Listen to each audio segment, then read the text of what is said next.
Ju përshëndes të nderuar shikues nga studio e Blu Televizion. Kantieri i aeroportit të Vlorës vijon mbetet peng pasi vendimi i gjykatës duket se ka zgjidhur një pjesë të betejës ligjore, por jo problemin kryesor, rifillimin normal të punës. Ndërkohë banorët e Akërnisë e shohin aeroportin si mundësi për zonën dhe shprehen se mezi po presin që projekti të ecë, të hapë vende pune dhe të sjellë ekonomi. Aeroporti i Vlorës duhet ishte sot simboli një zhvillimi të madh për jugun, porta e re e turizmit, ekonomisë dhe punësimit në Akërni, aty ku banorët presin prej vitesh që kjo vepër të kthehet në realitet. Situata duket ende mbërthyer mes vendimeve të gjykatave, konfliktit të ortakëve dhe një klime mosbesimi që ka ndikuar dhe te punonjësit më të fundit të kantierit. Vendimi i fundit i gjykatës së lartë që i dha të drejtë krahut të Bexhet Pacollit u pa fillimisht si një kthes që mund të zhbllokonte situatën, por në terren ndryshimi ka qenë kufizuar. Punonjës të Mapkos, firmës së Pacollit, tashmë mund të futen në aeroport, ndërsa nën kontraktorët, ata që presin të rifillojnë punën konkrete, vijojnë të mbeten jashtë. Dy hyrjet janë bllokuar me mjete të rënda, kamion dhe rimorkjo që i përkasin firmës 2A të Valon Ademit. Kjo situatë ka sjellë konfuzion dhe te punonjësit e sigurisë. Në momentin kur ekipi Blu Televizion ishte pranë aeroportit, rojet po ushtronin kontroll të imtësishëm në një makinë që i përkiste vetë kompanisë së sigurisë. Një skenë që flet më shumë se çdo deklaratë zyrtare. Në krye të shoqërisë koncesionare, via sipas të dhënave të regjistrit tregtar, qëndron ende administrator Begim Hoxha, ndërsa në terren ai shihet si emër i afërt me krahun e Valon Ademit. Kjo e bën dhe më të ndjeshme situatën pasi përplasja nuk është më vetëm në letra, por është kthyer në kontroll hyrjesh, lista emrash dhe tension të përditshëm. Banorët e Akërnisë e shohin aeroportin si mundësi për zonën. Ata nuk janë kundër zhvillimit, përkundrazi mezi po presin që projekti të ecë, të hap vende pune dhe të sjellë ekonomi. Faktikisht neve punojmë atje, po nësa shikojmë neve pa bën një muaj sa që është ndërprerje. Se kush e ka fajin aty nuk e di. Njëra firmë punon e njëra jo. Ju si e mendoni, duhet zgjidhin këto konflikte? Ai duhet të ishte mbaruar sipas rregullit që kanë ata. Dështoja ju i themi ne, dështoj, vonohet vonesa. S'dihet se kur to përfundojnë. Për mendimin tim të bëhet mirë i bën zonën, se nuk është se na pengon ne. Ata kanë ndërprerur fare punët e tyre, po që mirë është të bëhet. Përfundim, ai s'ka mbaruar një, pastaj duhet të shikojmë, po nuk ma merr mendje. Këtë përfitim këtë popull. Detyrimisht që e rrit. Shiko, gjë e mirë është gjithmonë e mirë. Nuk është se ashtu. Është tash, gjë e mirë është të bëhet. E ka penalizuar, i kanë ndërprerur punimet. Punon vetëm një grup, nuk e ai A2 grup. Po ai tjetrin e kanë pezulluar. Jo edhe i gjithë zonës, po ma merr mendja gjithë jugu. Se duhet ikë pastasën në Tiranë. Kur e kisha të zgjidhur këtu. Se do marrësh avionin për të Tiranë? Jo, shiko, edhe do arri. Nuk ma merr mendja që të ashtu do arri. Me gjesh nesër masë të ta bëj, kushdo të vi. Aeroporti është një vlerë pa parë, port hyrëse, punësim, zhvillim. Që të themu gjithë mirat. Unë e shikoj në lagpamësi. Po, si ku do në botë, është një fat i madh të të vijë një aeroport këtu. Vlora do bëhet zoket kapacitetet i përballoj me hoteleri, restorante. Po çat ke? Që në momentin e ndërtimit ka punësuar 1000 veta. Do filloj puna. Restorante, hotele, taksi, B&B, çat se mund vetëm të mira ka. S'ka asnjë gjë. Vendimi i gjykatës mund të ketë zgjidhur një pjesë të betejës ligjore, por nuk ka zgjidhur problemin kryesor, rifillimin normal të punës. Nëse nën kontraktorët nuk lejohen të futen, nëse punimet nuk ecin me ritëm dhe nëse shteti nuk garanton zbatimin e kontratës, atëherë çdo vendim mbetet thjesht letër. Aeroporti i Vlorës nuk ka nevojë për përralla me ruse propagandë politike. Ka nevojë për zgjidhje. Ekonomia e zonës nuk pret dot pafund mes gjyqeve, portave të bllokuara dhe premtimeve në ajër, që është sharake si aeroplan pa bisht që nuk realizohen kurrë në vepra konkrete. Për parandalimin e rasteve të humbjes së vizitorëve në zonat malore dhe turistike, prioritet mbetet vendosja e sinjalistikës në shtigjet e frekuentuara nga turistët. Sipas kreut të Agjencisë Kombëtare të Mbrojtjes Civile, Ilirian Hasani, pushteti vendor duhet të ndërhyjë sa më parë për zgjidhjen e kësaj problematike. Vendosja e sinjalistikës në të gjitha shtigjet e frekuentuara nga turistët vendas dhe të huaj mbetet një prioritet me qëllim parandalimin e rasteve të humbjes së vizitorëve në zonat malore dhe turistike. Pushteti vendor duhet të ndërhyjë për zgjidhjen e kësaj problematike, ndërsa dhe gujda turistike kanë një rol të rëndësishëm në përcjelljen e informacioneve të detajuara dhe të sakta për turistët, si në sensibilizimin përmes mediave ashtu edhe në rrjetet sociale. Kreu i Agjencisë Kombëtare të Mbrojtjes Civile në Vlorë, Ilirian Hasani, thekson se kjo problematikë kërkon një zgjidhje të shpejtë. Sipas tij, gjithçka duhet nisë nga pushteti vendor, pasi vendosja e sinjalistikës ndihmon drejt për së drejti në minimizimin e rasteve të humbjes së turistëve dhe në rritjen e sigurisë në shtigjet turistike. Kjo është pjesa më e rëndësishme. Pra këtë informim duhet të bëhet në media, duhet të bëhet në të gjitha portalet që funksionojnë sot, të cilat janë shumë të rëndësishme dhe njerëzit i shikojnë dhe i ndjekin, po kështu është e rëndësishme edhe për ata që bëjnë guidën, të cilët hedhin shtigje online, duhet të përshkruajnë cilësitë e shtegut, duke vënë brenda edhe vështirësitë që ka, edhe momentet e rrezikut dhe jetë cila do të ndihmonte turistët.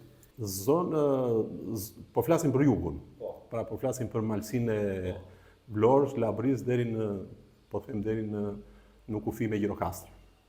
Nga malet më të vështira është që paraqesin rrezik janë malet e Çipinit, siç janë si Margmal, Çipini Madh, Çipini Bolenës, është po ashtu mali Çekut. Në këto vështirësi, shkallë vështirësi e futet edhe Çika, edhe pse është shumë i vizituar nga turistët me gujit apo pa gujit, sepse shtegu është i hapur, por ajo gjithmonë paraqet rrezik. Vetëm gjatë javëve të fundit janë regjistruar disa raste problematike në humbjen e turistëve në zona të ndryshme të vendit, duke rikthyer në vëmendje nevojën për përmirësimin e infrastrukturës orientuese dhe forcimin e masave parandaluese. Rehabilitimi i rrugës Zaho Koka vijon të mbajë të bllokuar segmentin vetëm 1 kilometra prej 10 ditësh. Sipas banorëve, punimet ecin me ritme të ngadalta, ndërsa janë bërë pengesë për lëvizjen e tyre dhe qarkullimin e mjeteve. Prej 10 ditësh rruga Zaho Koka qëndron e bllokuar, një segment rrugor 1 kilometra i gjatë, ku firmës e cila po realizon projektin e rehabilitimit të 31 segmenteve rrugore nuk i kanë mjaftuar as 10 ditë kohë. Banorët e zonës shfaqen tepër të shqetësuar për këtë situatë. Te zgjatja e punimeve në kaq shumë kohë, sipas tyre vështirëson kalimin e këmbësorëve, por edhe të automjeteve të cilat nuk kalojnë dot në këtë rrugë. Banorët thonë se krahas kësaj përballen me pluhurin sa herë që kalojnë. Sipas banorëve, këto punime mund të bëhen shumë më mirë natën, atëherë kur nuk pengohet askush. Ritmet e punës lënë për të dëshiruar, ndaj banorët bëjnë thirrje për kontrolle dhe vendosjen të disa kritereve për firmat që punojnë në Vlorë. Shiko, unë desha të theshe këtë për rrugën, për shembull, shoh që punohet shumë dhe sikur të vazhdoj me këtë ritëm është mirë. Po ky incitim, ky bllokim i rrugëve vjen si rezultati i asaj që nuk punojnë me plan njerëzit, që ti bëjnë një herë mirë atë që bëjnë, atë që fillojnë.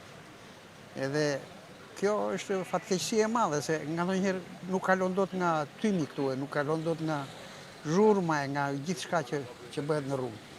Megjithatë, ajo që punohet që është gjallëri e jetës shoqërore. Pra, këtu është ajo çështja që nuk i planifikojnë mirë këto punë dhe nuk i kërkojnë llogari njëri tjetrit. Janë varësi këto punë. Kudo puna bëhet në piramidë, me kontroll nga lart poshtë. Nuk bëhet nga poshtë lart bëhet shumë rrallë, vetëm kur bëhen votime, kur bëhen kështu.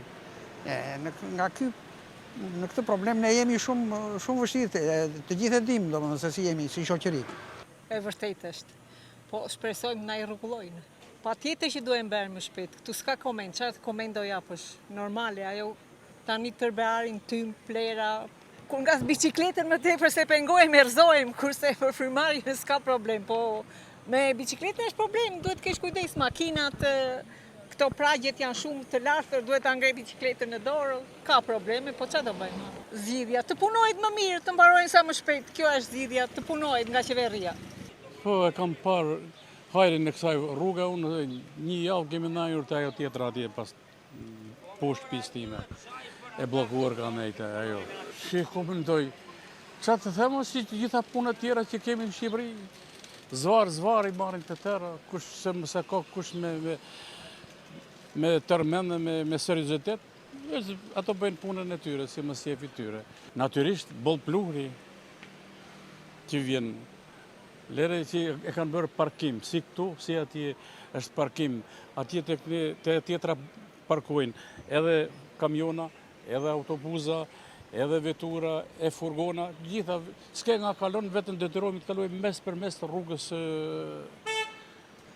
automobilistike. Trotuarat i kemi të zëna komplet, të paktën trotuarin e kanë të lirshëm, ne kemi të zënë komplet.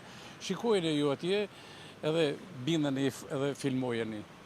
Se si është komplet e zënë, që nga ajo, thuaja, rreth rrotullimi, e gjeri të fund pallateve, komplet e bllokuar trotuari, detyrohemi të kalojmë rrugës automobilistike, rrezikojmë jetën për ditë. Jo në sezon të turizmit që është edhe turp. Turistat janë larguar, se nga çmimet, nga rrugët, nga pisloku, nga. Po punohet, po me ngadalë, shumë ngadalë. Po duhet punuar, më shpejt duhet punuar natën, se bllokohet trafiku, janë turistat, janë gjithë. Me shpesh harrojmë, po prezioni jo ja. Mosha joni jo, s'ka asnjë perspektivë.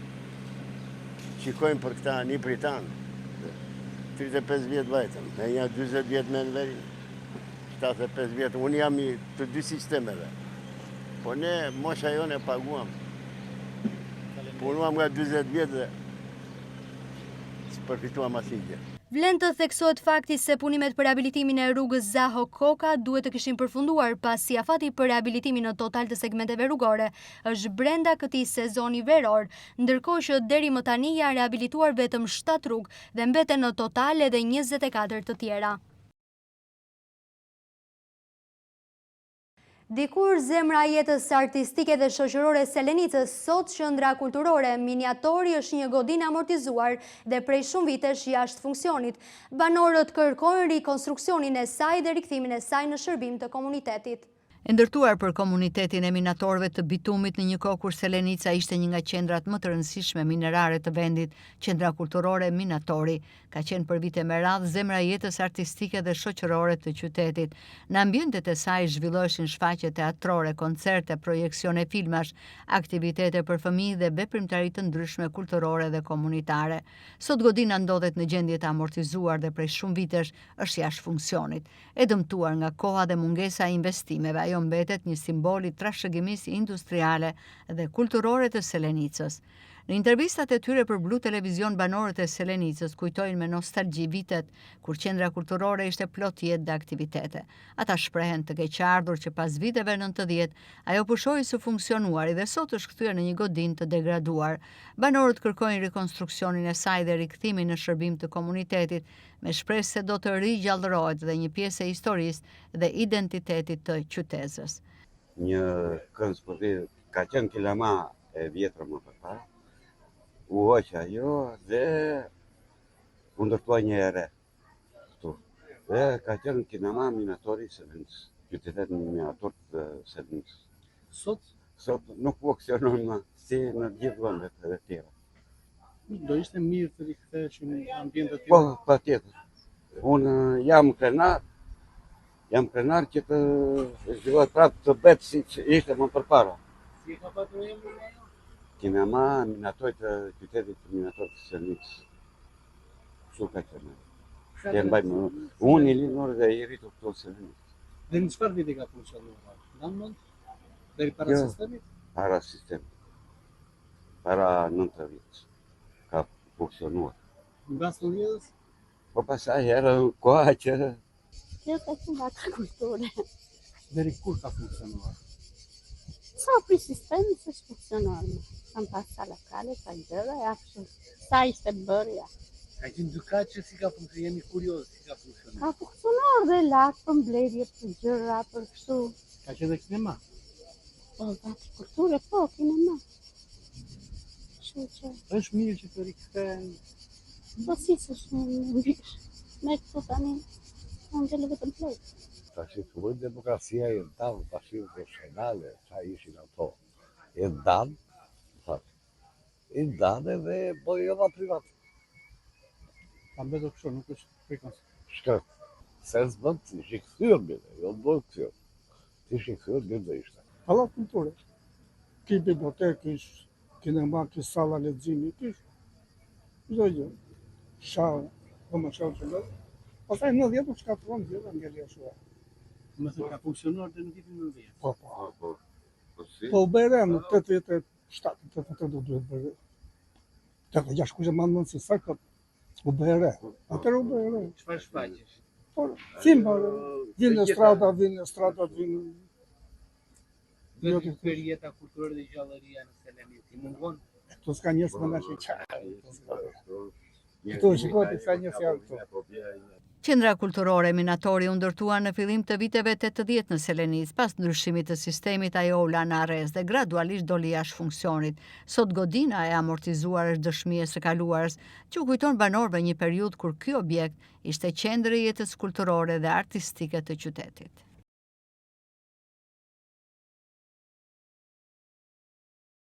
Një vatër zjarri është regjistruar pas ditën e mërkurë në kodrën e Kuzumbabas në Vlorë, duke shkaktuar panik tek banorët e zonës. Flakët u përhapën në një sipërfaqe me barishte dhe shkure, por ndërhyrja e shpejtë e zjarrfikseve bëri të mundur izolimin e vatrës dhe shmangjen e rrezikut për banesat dhe objektin e kultit. Një vatër zjarri është regjistruar pas ditën e mërkurë në kodrën e Kuzumbabas në Vlorë duke shkaktuar panik tek banorët e zonës. Flakët u përhapën në një sipërfaqe me barishte dhe shkure, ndërsa për disa momente u afruan pranë banesave dhe teqes që ndodhen në këtë zonë. Fatmirësisht, ndërhyrja e shpejtë e zjarrfikësve të Vlorës bëri të mundur izolimin e vatrës dhe shmangjen e rrezikut për banesat dhe objektin e kultit. Sipas informacioneve, dyshohet se zjarri mund të ketë nisur nga pakujdesia e një banori të zonës, i cili dyshohet se ka qenë duke djegur barëra tek qia për shkak të erës dhe temperaturave të larta. Flakët kanë dalë jashtë kontrollit dhe janë përhapur në kodër. Në vend ngjarje kanë shkuar menjëherë forcat zjarrfikse të cilat punuan për neutralizimin e flakëve dhe mbajtjen e situatës nën kontroll. Nga zjarri raportohet se janë djegur sipërfaqe me bim si të ulët, ndërsa nuk ka të dhëna për dëme në banesa apo persona të lënduar. Ngjarja rikthen edhe një herë në vëmendje apelin për kujdes gjatë sezonit të verës, veçanërisht në zonat me bimësi të thatë, ku një veprim i pakujdesshëm mund të sjellë përhapje të shpejtë të flakëve. Një 38 vjeçar në Vlorë që qarkullonte me pistolete e granat në makinë ka rënë në prangat e policisë. Hamzo u ndalua në kthesën e pilurit në Himar, ku gjatë kontrollit në çantë u gjetën armët. Finalizohet operacioni koduar Siguria 2 për rritjen e parametrave të sigurisë dhe parandalimin e ngjarjeve kriminale. Sekuestrohen 2 armë zjarri, pistolet, 1 granat, municion luftarak, 4 jelek antiplumb, multifunksional, 1 automjet dhe 2 celular. Vjet në pranga 38 vjeçari që i posedonte shtetas me precedent penal për krime kundër personit. Ai u kap në flagrant nga policia në Himar duke qarkulluar me automjet me pistolet me fishek në fole dhe me granat. Si rezultati i kontrolleve të shtuara në territor në kuadër të masave për rritjen e parametrave të sigurisë, parandalimin dhe goditjen e veprimtarisë kriminale, shërbimet e Komisariatit të Policisë Himar në bashkëpunim me shërbimet e sektorit të forcës së posaçme Shqiponja të Drejtorisë Vendore të Policisë Vlorë, bazuar dhe në informacionet e siguruara në rrugë operative, organizuan dhe finalizuan operacionin e koduar Siguria 2. Në kuadër të këtij operacioni u arrestuan flagrant shtetasi EH 38 vjeç, banues në Vlorë me precedent të mëparshëm penal për krime kundër personit. Ky shtetas u ndalua nga shërbimet e policisë ndërkohë që qarkullonte me automjet në zonën e quajtur Kthesa e Pilurit në Himar. Pas ndalimit të automjetit gjatë kontrollit në çantën e këtij shtetasi, shërbimet e policisë gjetën një armë zjarri, pistolet me krerë të mbushur me fishek dhe një granat. Në vijim gjatë kontrollit në banesën e 38 vjeçarit në Vlorë, shërbimet e policisë gjetën një armë zjarri, pistolet, krerra, municion luftarak, 2 jelek antiplumb dhe 2 jelek multifunksional. 2 pistoletat, granatat, krerrat, municion luftarak dhe 4 jelekët antiplumb u sekuestruar në cilësinë e provës materiale bashkë me automjetin dhe 2 celular. Materialet proceduriale u referuan prokurorisë pranë gjykatës së shkallës së parë të jurisdiksionit të përgjithshëm Vlorë për veprime të mëtejshme për veprat penale, mbajtje pa leje dhe prodhimi i armëve shpërthuese dhe municionit dhe mbajtja pa të drejtë e uniformës. I u gjetën arsenal armësh, fishek dhe pajisje të posaçme luftarake dhe silenciator. Prokuroria e Fierit përfundon hetimet dhe dërgon në gjyq shtetasin Ramaj. Prokuroria pranë gjykatës së shkallës së parë të jurisdiksionit të përgjithshëm Fier përfundoi hetimet dhe dërgon në gjyq shtetasin MR i akuzuar për veprën penale mbajtja pa leje dhe prodhimi i armëve shpërthyese dhe i municionit. Parashikon nga neni 278 paragrafi 6 i Kodit Penal. Nga hetimet, mbi procedimin penal, rezultoi se i pandehuri MR gjatë kohës që ishte në drejtimin e automjetit mbante një armë zjarri tip pistolet, së bashku me 50 fishek. Në vijim të veprimeve hetimore dhe kontrolleve të ushtruara në ambientet e përdorura prej tij, u sekuestruan 12 armë të tjera zjarri, përkatësisht 10 automatik model 56, një armë automatik tip Skorpion dhe një pistolet, të gjitha në gjendje funksionale sipas ekspertimit teknik balistik. Gjithashtu janë sekuestruar 465 fishek luftarak të kalibrave të ndryshëm, 14 krëhëra armësh për automatik, pushke dhe pistoleta, si dhe 2 pajisje për zbutjen e zhurmës së armëve silenciator. Në bazë të akteve të ekspertimit teknik balistik, të gjitha armët dhe municionet e sekuestruara rezultojnë në gjendje të rregull teknike dhe të afta për qitje. Hetimet evidentuan gjithashtu të dhëna që krijojnë dyshime se një pjesë e armëve mbaj me qëllim shitjen e tyre në mënyrë të palishme, fakte këto që janë objekt hetimi në një procedim penal të ndarë. Prokuroria Fier e angazhuar në goditjen e çdo forme të kriminalitetit që cënon rendin dhe sigurinë publike, veçanërisht të veprave penale që lidhen me armbajtjen pa leje, prodhimin dhe tregtimin e palishëm të armëve dhe municioneve. Në bashkëpunim të ngushtë me Policinë e Shtetit dhe institucionet e tjera ligjzbatuese, prokuroria do të vijojë të ushtrojë me vendosmëri kompetencat e saj kushtetuese dhe ligjore për identifikimin, hetimin dhe ndjekjen penale të autorëve të këtyre veprave, me qëllim garantimin e rendit publik, rritjen e sigurisë së qytetarëve dhe forcimin e besimit të publiku te drejtësia. Si pasojë e rënies së kursit të euros, bizneset fason në Vlorë po përballen me vështirësi. Shumica e porosive vijnë nga partnerët italianë, të cilët vazhdojnë të paguajnë të njëjtat çmime në euro. Si pasojë, fasonerit po përballen me fitime më të ulta dhe presion në rritje mbi aktivitetin e tyre. Biznesi fason në Vlorë po lëngon në shtrat pas rënies drastike të monedhës europiane. Rënja e euros në nivelet më të ulta në kursin e këmbimit sot në 93 lek ka bërë që fasoneritë e Vlorës të përballen me vështirësi dhe një sër problemesh. Bizneset fason marrin kërkesa për prodhim kryesisht të veshjeve, këpucëve, por dhe produkteve të ndryshme nga Italia apo dhe Europa. Oferta për të prodhuar këto produkte nga partnerët italian vjen në euro. Italianët paguajnë me të njëjtën shifër që kanë dhënë dhe më parë, por kjo ofertë sigurisht konvertohet në shumë më pak lek. Euro në nivelet më të ulta të viteve të fundit ka sjellë efekte tepër negative për sa i përket biznesit fason të qytetit të Vlorës, i cili po merr oferta për prodhime nga jashtë vendit në euro me një kosto më të ulës se ç'mund t'i merrte më parë. Kjo gjë sigurisht rëndon situatën e tyre ekonomike, duke reflektuar më pas edhe në numrin e punojësve. Për shkak të rënies së euros, bizneset fason fitojnë tashmë më pak, duke u rënduar dhe më tepër në gjendjen e tyre financiare dhe pasqyrimin buxhetor. Fitimi më i ulët ka detyruar shumë prej bizneseve fason të qytetit të shkurtojnë punonjës, pasi shumë prej kontratave janë lidhur tashmë me kursin e viteve më parë të këmbimit valutor dhe prodhimi bëhet bërë pasi është brenda afatit. Sigurisht që shumë persona në bizneset e fasonerisë kanë mbetur pa punë. Kujtojmë këtu faktin që ata të cilët kanë mbetur pa punë janë familje me ekonomi të ulët dhe mesatare, që atë punë kanë pasur të vetme mundësi për jetesë. Ndërsa ato fasoneritë të cilat nuk kanë shkurtuar stafet, punonjësit përballen çdo ditë me një ngarkesë më të lartë. Nëse më parë një fasoneri duhet të prodhonte një sasi të caktuar për shkak të rënies së euros, sot do të prodhojë 20 deri 30% më tepër për të nxjerrë të njëjtin fitim që të mbijetojë. Vlen të theksohet fakti që pavarësisht kursit në rënje drastike të euros, taksat, tatimet, faturat e energjisë dhe ujit, si dhe sigurimet shoqërore për këto biznese mbeten të njëjta, duke rënduar edhe më tepër situatën e tyre financiare. Qendra kulturore Vlorë vijon aktivitetet edhe gjatë këtij sezoni veror, ndërsa Teatri i Kukullave ka nisur shfaqjet në teren. Sipas regjisorit Eduard Ismaili, performimi në sheshet të qytetit synon që teatri të ndiqet nga sa më shumë spektatorë fëmijë. Qendra kulturore Vlorë edhe për gjatë sezonit veror është një prej institucioneve më aktive për sa i përket aktiviteteve. Teatri i Kukullave si pjesë e saj ka nisur dhënien e shfaqjeve në teren. Eduard Ismaili, regjisori i këtij teatri, thotë se po performojnë në sheshet kryesore të qytetit prej muajit maj. Qëllimi, sipas Ismailit, është të ndjekin shfaqjen më shumë shikues. Regjisori Ismaili thotë se ky qëllim me sa duket është realizuar pasi pjesë e publikut kanë qenë dhjetra të huaj. Për fëmijët e vegjël këto shfaqje, sipas Ismailit, janë mundësi më tepër argëtimi, si dhe për të kaluar kohën e lirë. Po, kemi qenë në teren, duke filluar nga data 31 maj, që ne ishim tek sheshi Flamurtari, pastaj më mbrapa kemi qenë në turne në Maqedoni dhe në Pogradec, diku nga data 5 kemi qenë në Pogradec, prap në qendrën kulturore Lazhut Poradeci. Dje ishim në kineman Verore, pjesëmarrja ishte e kënaqshme, kishte pushues, kishte fëmijë që ne kemi besnik që na vijnë gjithmonë edhe kur ne japim shfaqjet. Dhe besoj se u kënaqën dhe kaluan një orësh të bukur, bën foto me kukullat e tyre të preferuara dhe kaluan një mbrëmje të këndshme. Besoj që kemi arritur t'i argëtojmë sadopak. Po, ne kemi shfaqje të tilla, ne kemi krijuar shfaqje të tilla që ti kemi sa më të lehta për t'i nxjerrë në terren të jashtëm. Po dhe me që është edhe sezon veror, është edhe më e lehtë për ne për të vajtur pa i sjell në ambientet të mbyllura, po duke vajtur aty ku ata janë, ku ata pushojnë. Dje kishte goxha turistë që u afruan, bën foto me kukullat, u kënaqën, po ashtu ishin dhe balerinat e vogla të cilat performuan, u kënaqën dhe pse mos t'u japim këtë kënaqësi.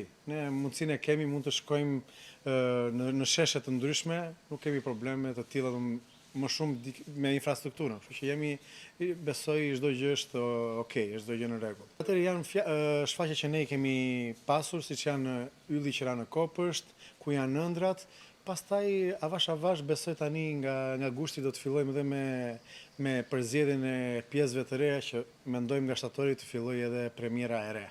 Regjizori i Teatrit të Kukullave Eduard Ismaili thotë se shfaqjet që janë vendosur në sken janë gjithmonë të ndryshme. Sipas tij, shumë shpejt do të nisë puna edhe për përgatitjen e premierave të reja. Në fund të fjalës së tij, regjizori ka dhe një mesazh për të gjithë fëmijët e vegjël. Si çdo vit ne bëjmë përgatitjet dhe do të shikojmë nëse do të duhet ta bëjmë pak më shpejt pasi presim dhe ftesa për të shkuar në shtator, është një festival që ne në ka ardhur një ftesë, po e shikojmë, mund të filloj pak puna pak më përpara se vitet e tjera.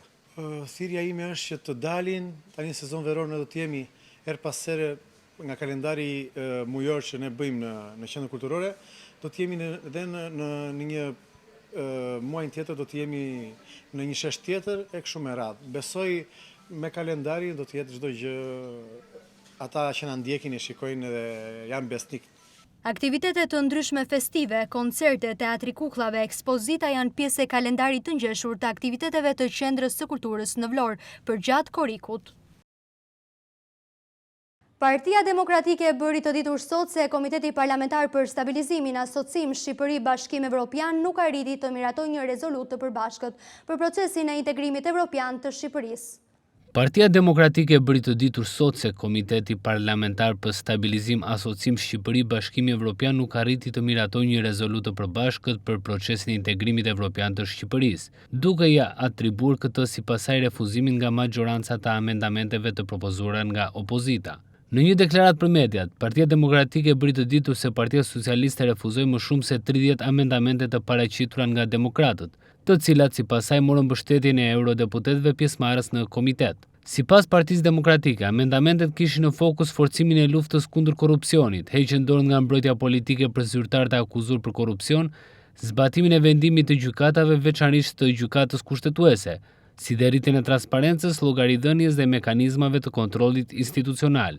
PD-ja thekson se këto propozime përfaqësojnë standarde themelore të kërkuara nga Bashkimi Evropian për forcimin e shtetit të së drejtës dhe avancimin e procesit të integrimit. Në deklaratë thuhet gjithashtu se amendamentet e opozitës morën mbështetjen e europarlamentarëve në Komitetin Parlamentar për Stabilizim Asocim Shqipëri Bashkimi Evropian, por u rrëzuan nga përfaqësuesit e Partisë Socialiste.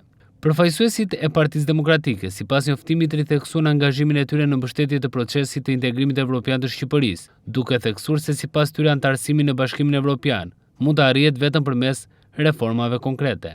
Sipas deklaratës së PD-s, lufta kundër korrupsionit dhe krimit organizuar, respektimi i shtetit të së drejtës, zbatimi i vendimeve gjyqësore dhe përmirësimi i standardeve të jetesës përbëjnë kushtet kryesore për avancimin e Shqipërisë drejt anëtarësimit në Bashkimin Evropian. Studimi realizuar nga kompanitë britanike e rendit Shqipërinë në vendin e parë mes destinacioneve më të lira për pushimet verore në Evropë në vitin 2026, sipas të përditshmes britanike Daily Express.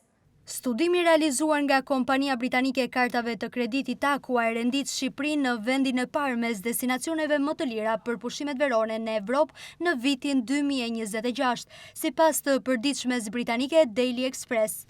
Analiza e cila krahasoi koston e një qëndrimi një javor në destinacione turistike në Britaninë e Madhe dhe në Evropë vjen në një kohë kur 47% e britanikëve që planifikojnë të udhëtojnë kanë vendosur të ulin shpenzimet për shkak të rritjes së kostos së fluturimeve. Sipas studimit, Shqipëria ofron raportin më të mirë mes kostos dhe përvojës së pushimeve, me fluturime vajtje-ardhje që kushtojnë mesatarisht rreth 100 pound. Ndërsa një javë akomodimi për 2 persona gjatë muajit korrik ofrohet me një kosto mesatare prej 381 poundësh, rreth 447 euro. Shqipëria kryeson listën e 10 destinacioneve më të lira në Evropë duke u spikatur si zgjedhja më ekonomike dhe më leverdishme për pushimet verore të vitit 2026. Ky vlerësim vjen ndërsa turizmi shqiptar vijon të shënojë rritje të fortë. Numri vizitorëve në vend u rrit me 89% në vitin 2025, krahasuar me vitin 2019, duke bërë Shqipërinë destinacionin turistik me rritjen më të shpejtë në Evropë.